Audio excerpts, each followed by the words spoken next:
নাগাড়ে তল্লাশিতে আরও নগদ 1,25,00,000 পর বাজেয়াপ্ত 90 লক্ষ টাকা। কলকাতা পুলিশ ইডির জালে 2। মমতা ব্যানার্জি খালি বলেন টাকা নেই টাকা নেই, উনি জানেনই না পশ্চিমবাংলায় কত টাকা লুকিয়ে আছে, কলকাতার বুকে লুকিয়ে আছে, তাদের নিজেদের পার্টির লোকেদের কাছে টাকা লুকিয়ে আছে। আর সেটা কেন্দ্র সরকার জেনে গেছে কোথায় কত টাকা আছে, ইডি সিবিআই জেনে গেছে। তাই যেখান সেখান থেকে টাকা বেরোচ্ছে। এই যে লুট চলেছে পশ্চিমবাংলায় গত 12 বছর ধরে, যত অনৈতিক কাজ, যত বেনিয়ম, সব কলকাতায়। আমি জানি না কী করে চলতে পারে বছরের পর বছর। কেন সিআইডি দেখতে পায় না? বিজেপি কী করছে, কোথায় সিআইডি দেখতে পায়, পুলিশ দেখতে পায়, আর এই ধরনের দুর্নীতি দেখতে পায় না কেন? তো সেই সমস্ত পরিষ্কৃত হচ্ছে, আরও বেরোবে। মোদী সরকারের সাফল্য, দলীয় মতাদর্শ প্রচারের লক্ষ্যে বই ছাপানোর উদ্যোগ বঙ্গ বিজেপি। স্বাভাবিক, নরেন্দ্র মোদী যে কাজ করেছেন তাকে আবার প্রধানমন্ত্রী করতে হবে আরেকবার মোদী সরকার, তো তার কাজের প্রচারই তার কথা বলবে, তার কাজই মোদির কথা বলবে। সেটা আমরা লোকের কাছে পৌঁছে দেওয়ার জন্য যত রকম সম্ভব মাধ্যমকে নেব, তার মধ্যে বই, পত্রপত্রিকা, লিফলেট সবই বানিয়ে লোকের কাছে নিয়ে যাবো। দাদা, পশ্চিমবঙ্গ বিজেপি ক্ষমতা এলে 30 লক্ষ টাকা সরকারি চাকরি, 450 টাকায় গ্যাস, শুভেন্দু বলেছেন, কি বলবেন? না, অলরেডি গ্যাসের দাম বা পেট্রোল ডিজেলের দাম কমবে, সবাই আশা করছেন, কমবেও বটে। কিন্তু বিশ্ববাজারে যখন যুদ্ধ হয়েছে, দাম বেড়েছে, তখন বেড়েছিল, এখন দাম কমতে আরম্ভ করেছে। সাধারণ মানুষ তার লাভ পাক, সেটা সরকারও চেষ্টা করবে। আর এ সমস্ত সুবিধা একমাত্র নরেন্দ্র মোদী দিতে পারেন, আর কারোর পক্ষে সম্ভব নয়, কারণ সবাইকে পরীক্ষা করা হয়ে গেছে। কংগ্রেস সভাপতি খগড়ে বিরোধিতা করলেও সোনিয়া গান্ধী রাম জন্মভূমিতে উপস্থিত থাকবেন।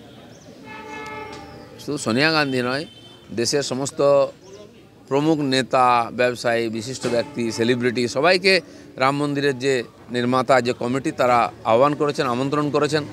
তো এই যে বিরাট উৎসব চলছে, নতুন ভারতের প্রতিষ্ঠার দিন, সবার আসা উচিত। তাহলে লোক ভাববে যে আমাদের ভারতের সঙ্গে নাই। তো সেই জন্য সবাই আসুন, সেই উৎসবে অংশগ্রহণ করুন। রামচন্দ্র কারো একার নয়, সবার।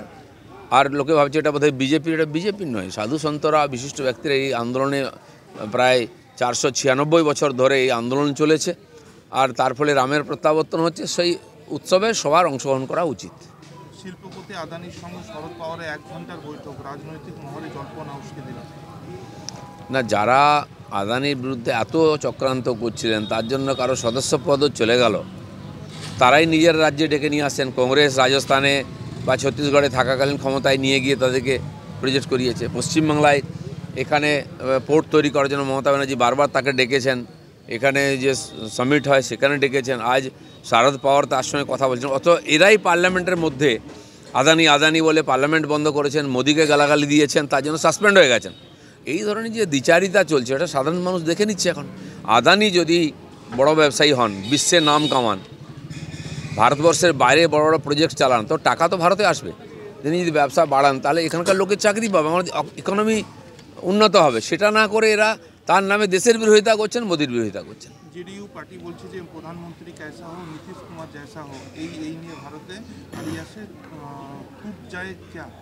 গত বছরও পশ্চিমবাংলায় খুব যারা হওয়া উঠেছিল, দিদি পিএম হবেন, মোদি হটাও দেশ বাঁচাও, বড় সভা হয়েছিল। তো যারা করেছিল সেই পার্টি, তার নেত্রী মমতা ব্যানার্জির কী অবস্থা আজকে? পুরো পার্টি দুর্নীতিতে ছেয়ে গেছে, নেতারা জেলে যাচ্ছেন। তার গত বছরই 12টা সিট কম হয়েছিল।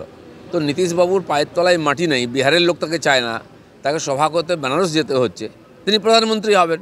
ঠিক আছে, তার লোকেরা স্বপ্ন দেখছে, আগে পার্টিটাকে এক করে রাখুন। তো পার্টির মধ্যে যে ঝগড়া শুরু হয়ে গেছে, পার্টি টিকবে কি ইলেকশন অবধি? খড়গপুর